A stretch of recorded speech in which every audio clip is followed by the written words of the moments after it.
બહેનો, ભાઈઓ,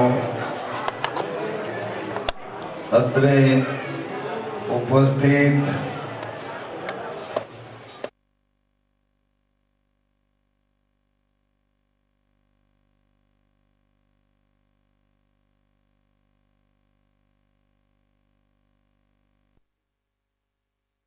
પ્રમાણે સૌની રુચિ પ્રમાણે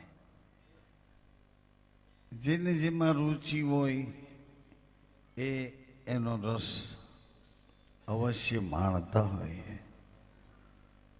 તો હું આપને એક વિનંતી કરું, અને એટલા માટે વિનંતી કરું કે વ્યવસ્થા બધી પડતી મૂકી,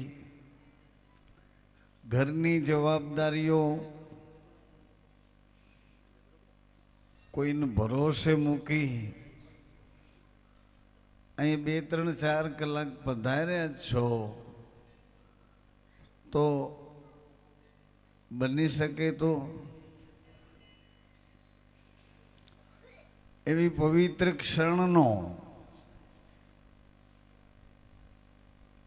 સેકન્ડ મિનિટ બની જશે, ખબર નહીં પડે. મિનિટ કલાકમાં રૂપાંતર થશે, ખબર નહીં પડે. કલાક ધીમે રહી રાતને દિવસમાં રૂપાંતર કરે.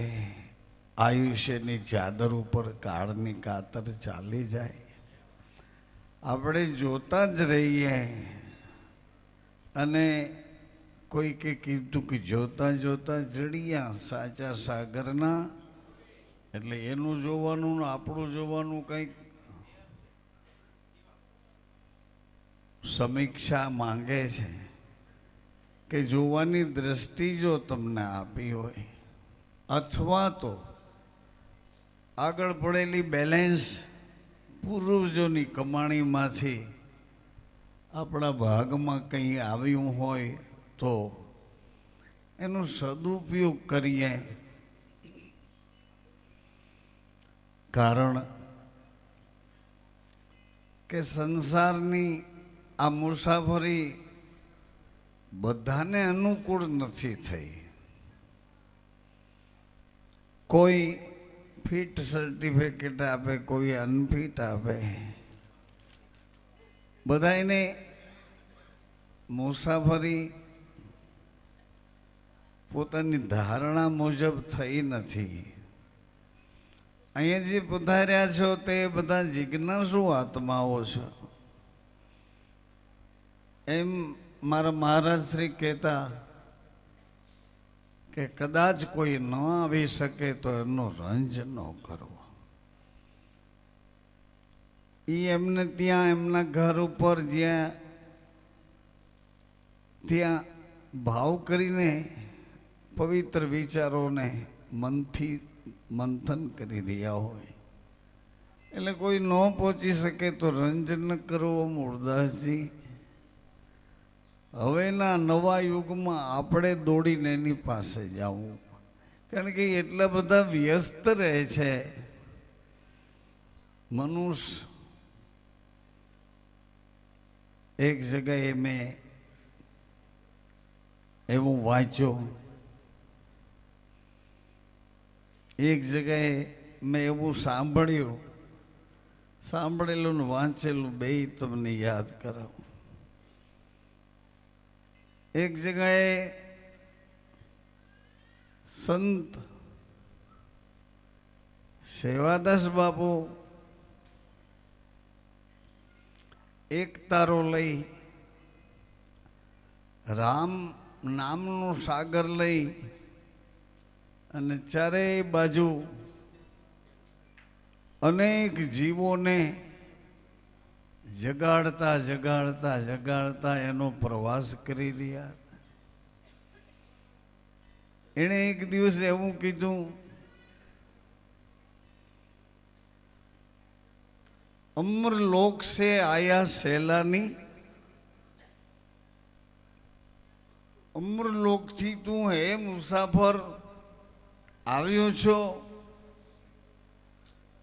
અને અહીં આવ્યા પછી બહેનો ભાઈઓ એણે એવું કીધું કે અમરલોકથી આવ્યો શેલાની પાંખું છતાંય ઉડતો નથી. હે, પાંખું છતાંય કે ઉડતો નથી. ખબર છે હું ક્યાંથી અહીં મુસાફરી કરવા આવ્યો?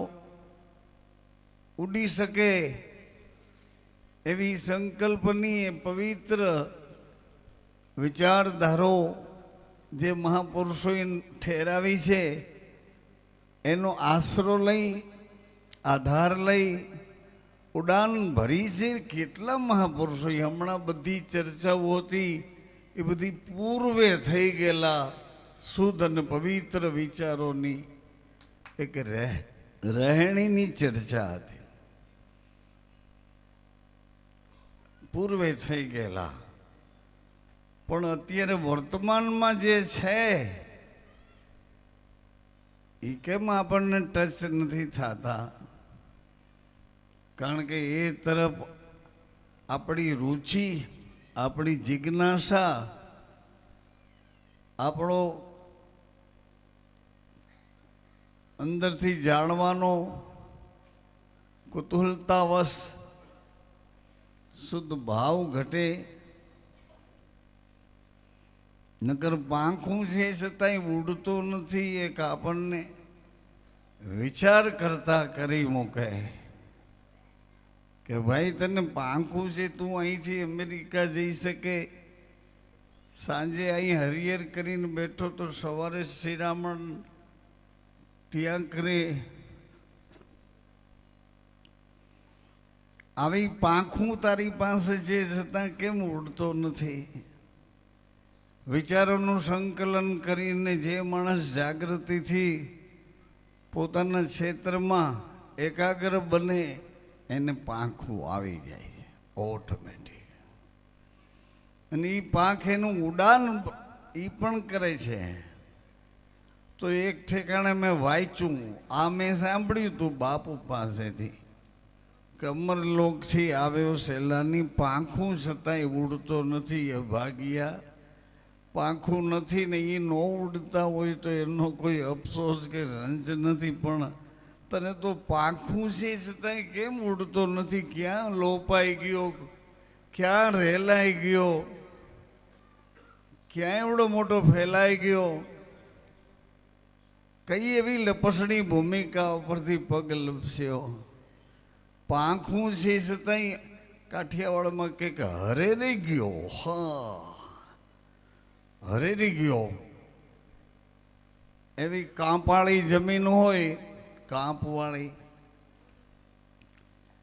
પાણી છૂટ્યું હોય અને કીચડ ખૂબ થયું હોય, એમાં માણસ બહાર નીકળવા જાય તો ઉલટાનું ખૂંચતો જાય, એને હરેરી ગયો કહે. એમ આમાંય આપણે જાણવા છતાંય ઉડવાની કોશિશ કરીએ, એને બદલે ખૂંચતા જાય. આ ખૂંચતા જાય એનું નિવારણ કરવા માટે આપ 2-3 કલાક બીજ પૂનમની લઈને અહીંયા પધારો છો. તો મેં વાંચ્યું એ તમને કહું. હમ પંખી પરદેશી સાધુ आदेश के नहीं, आदेश के तो जीव अभागी पल पल में पलटाए. समझना ने विवेक वाला एवा पहुंचेला पुरुष नु आ बोलवू छे.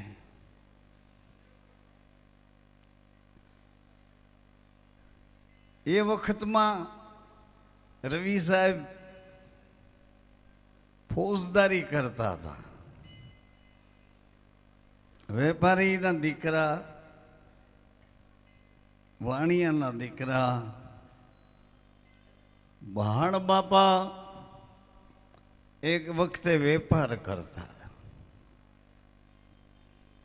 एता लुवाणा ज्ञाति माथी एक बाजू भाण साहेब, एक बाजू रवि साहेब.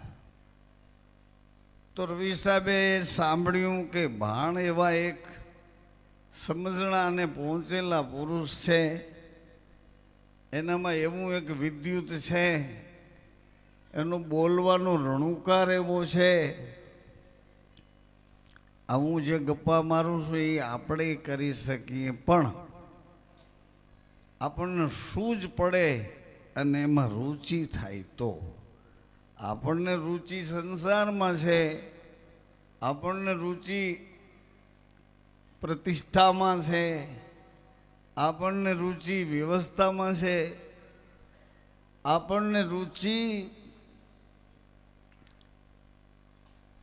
ક્યારેક અહંકારમાં, બળમાં, બુદ્ધિમાં, બધી ઘૂમતી ફરતી રુચિ આપણને નો સ્ટેન્ડ કોઈ આધાર ઉપર બેસવા કે ઊભવા ન દે.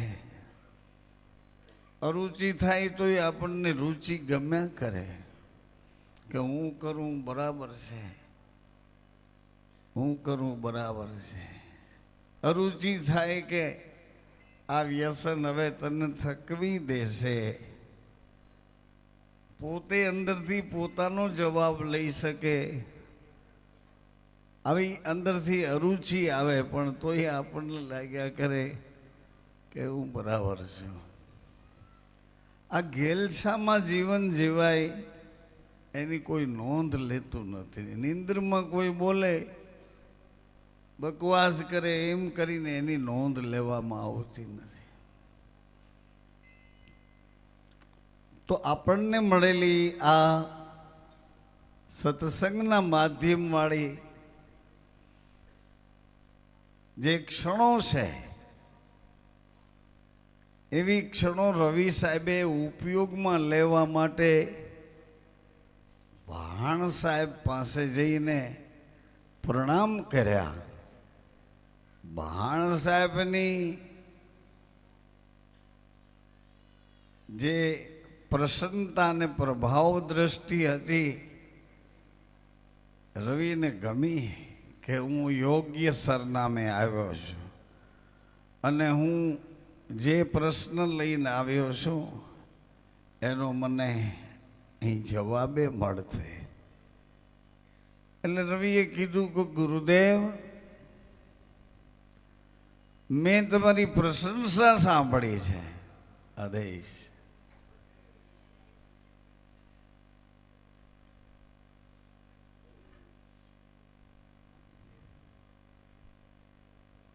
બે મિનિટ બિરાજી. મેં આપની પ્રશંસા સાંભળી છે એટલે હું ગુરુબોધ લેવા આવ્યો છું. કેવો બોધ? હા, ગુરુબોધ લેવા આવ્યો. એટલે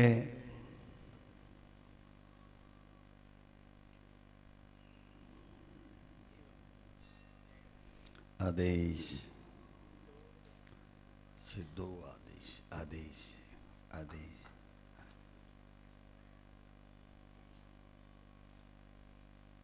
બિરાજ.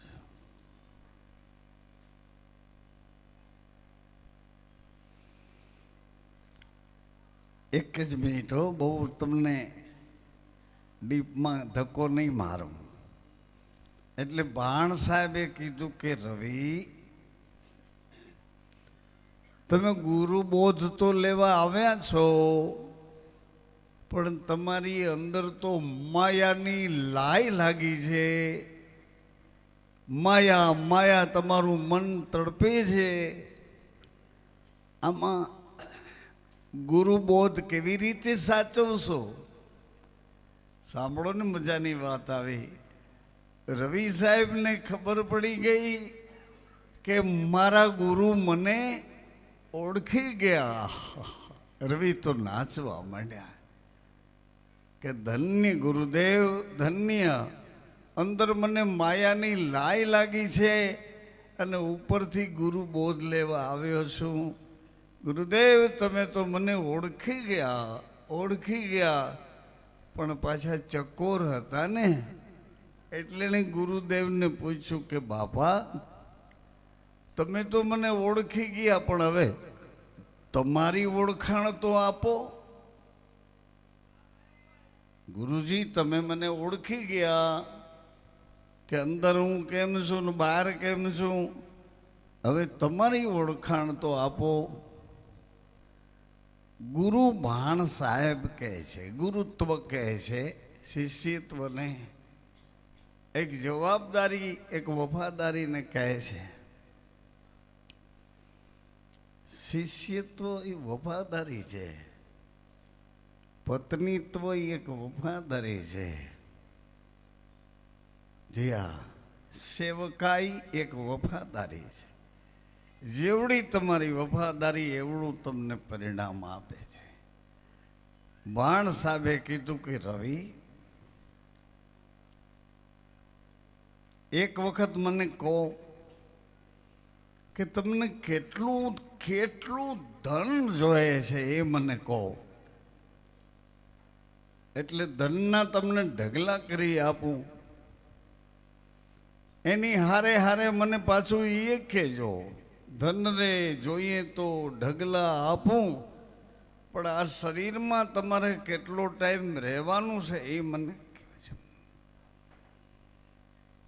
રવિ કહે, ગુરુદેવ, આ શરીરમાં મને કેટલો સમય રહેવાનો છે એ બાબત તો મને જાણ નથી. તો ભાણ સાહેબે કીધું કે રવિ, હું એ ઘરમાં રહું છું.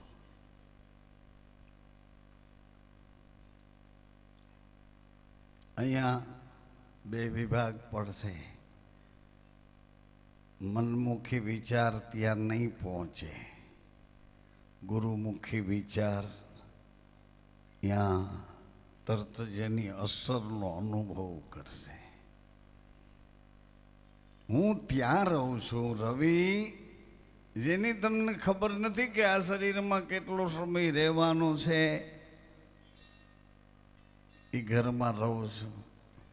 તો એકનું નામ રવિ ને એકનું નામ ભાણ હતા. તો બેયની અંદર અંજવાળા જ હતા, પણ આજ બેયનો સમાગમ થયો તો એ બેવને તો અંજવાળાની ખબર પડી, પણ એની પાછળ એક મોટો જબરજસ્ત સેવક શિષ્ય સમુદાય બન્યો. એને પણ આ વિવેકની ખબર પડી કે હો, વફાદારી કેવડી હોય છે અને જવાબદારી કેવડી હોય છે. તો માતાઓ, સજ્જનો, આ વાત તો હું ઘડીએ ઘડીએ કયા જ કરું છું, કારણ કે બહુ લાંબી મુસાફરી, એ લાંબી મુસાફરી પછી નક્કીપણે પાકું કરીને તમને કહું છું કે અહીં આવ્યા હો તો ફોગટ સમય ન બગડે એવું કરજો પ્લીઝ. સમય ખોટો વ્યર્થ ન જાય. જે બાબતમાં લેવા નહીં દેવા કશું જ નથી, તે એવી ફોગટની ઈર્ષા, નિંદા, દ્વેષ, આવી નકામી બાબતોમાં વિચાર કરી, બોલી અને સરસ મજાનું આપણી પૂર્વજોની દેણ આપેલી છે એવું પવિત્ર માનસ અહીંયા બગડે તો પછી બીજે ક્યાં સુધરે બાબા. અહીંયા એ દૂધમાં છાશ પડી જાય તો પછી એનો મંથન કરવા વાળો ક્યારે મળે? મારી એક વિનંતી એટલા માટે કયા કરું છું કે હાથ આવેલો સમય અભ્યાસમાં જાય. અભ્યાસ, સત્સંગત તો એક ધારી આપણી ચાલુ છે. સત્યના સિદ્ધાંતોને વારંવાર આપણે વાગોળીએ છીએ. સત્યની રહેણીનો વારંવાર એકબીજાને પરિચય આપ્યા કરીએ છીએ. જલારામ બાપાએ કેવી રીતે નક્કી કર્યું? હાવ નજીક છે, બહુ દૂર નહીં. એનો સમય પણ બહુ જાજો નહીં. અને આપણે જ્યાં જન્મ ક્ષેત્ર લઈને આવ્યા એની આજુબાજુમાં જ છે. ભોજા બાપા કેવી રીતે પ્રાપ્ત કરી શક્યા?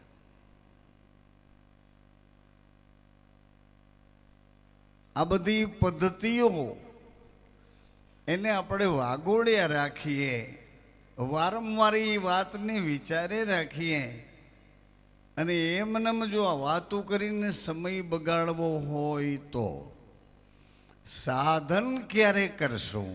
સાધન ધામ મોક્ષ કર દ્વારા. મોહનો સહી કરવા માટે ભગવાને સંપૂર્ણતઃ પોતાની પાસે હતી એવી પવિત્ર સાધનાનું આ દર્શન મનુષ્ય જન્મ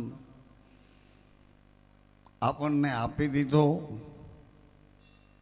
બીજા કોઈ જન્મમાં ગમે તેટલા પ્રયત્ન કરીએ પણ સફળતા મળવી મુશ્કેલ છે.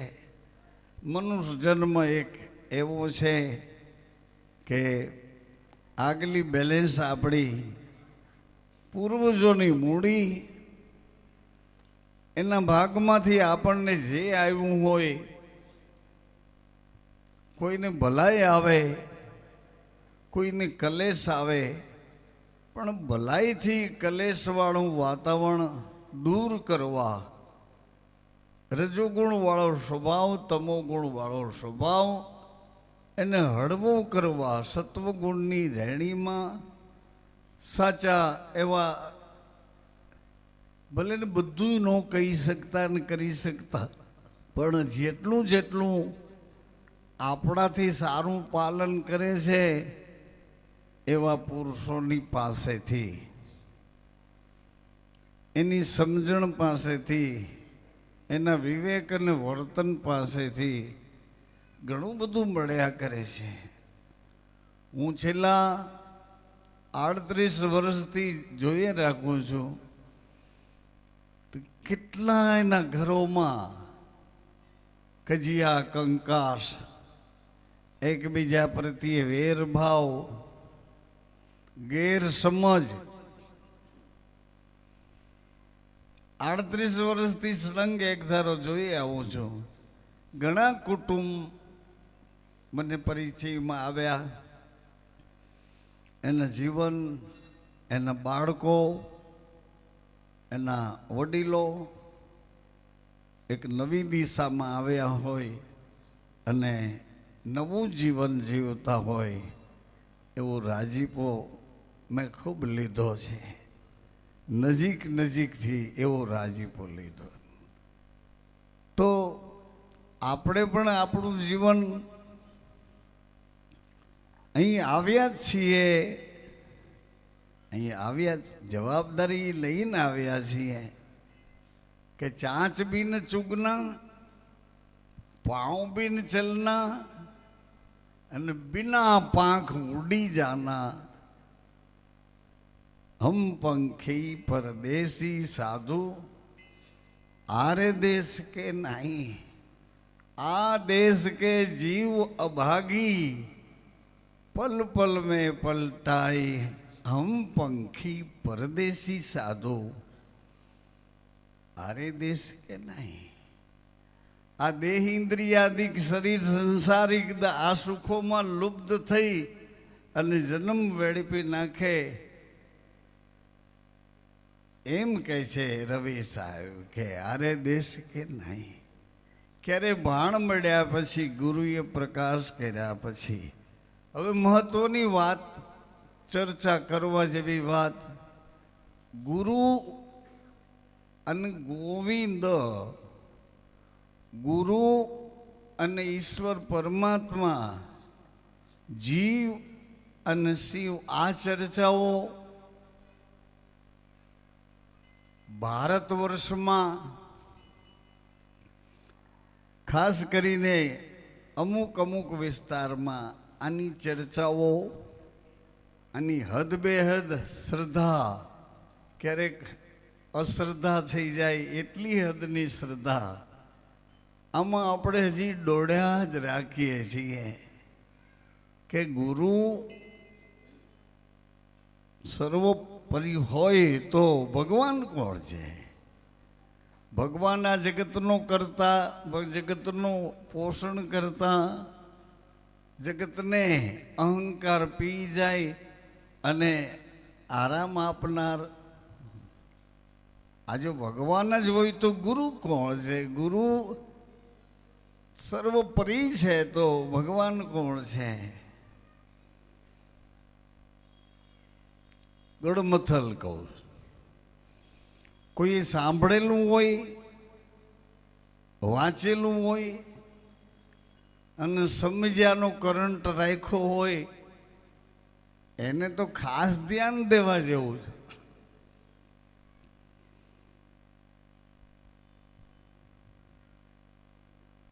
સદગુરુ સે કોણ બડા તીન લોક કે માહી. સાચી વાત છે, પણ પતિવ્રતા હોય પદમણી જાડે પિયુના ઘરની ખાતું. વ્યભિચારીણી હાલે ભટકતી ખાય ઘરો ઘરની લાતું લગ્યા કલેજે છેદ વચન કા વેદ ન જાણે.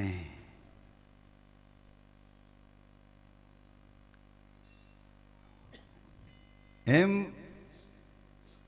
જો સાચું સુખ આ સંસારમાં ક્યાંય આડાવડા ડોળાયા વગર જો પ્રાપ્ત કરવા માંગતા હો, સાચું સુખ, સાચું સુખની ભાષાનો સાચો આત્માનંદ, આત્માનો આનંદ, આત્મજ્ઞાન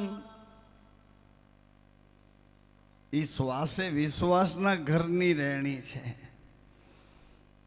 અને શરીર વિજ્ઞાન, શરીર અને શરીરની સાથે જોડાયેલા ઇન્દ્રિયોના વિષયો, સંસારિકતાનો અરસપરસ એકબીજાનો મોહ. જો ખરેખર સાચા સુખની માત્રાનો અનુભવ કરવો હોય તો આ અભણ લોકો કેવી રીતે એ સુખને લૂંટી શક્યા છે એને જરાક જુઓ તો. એને જરાક તો નજર કરી જુઓ. બહુ ઝડપ કરતા હતા જેસલ, એટલે એક દિવસ ઘરમાંથી એના ભાભીએ કીધું કે આવું બધું જો સુરાતનું હોય તો કે સોનગઢમાં સાસતિયાને ઘેર તોડી ઘોડી ને તલવાર છે.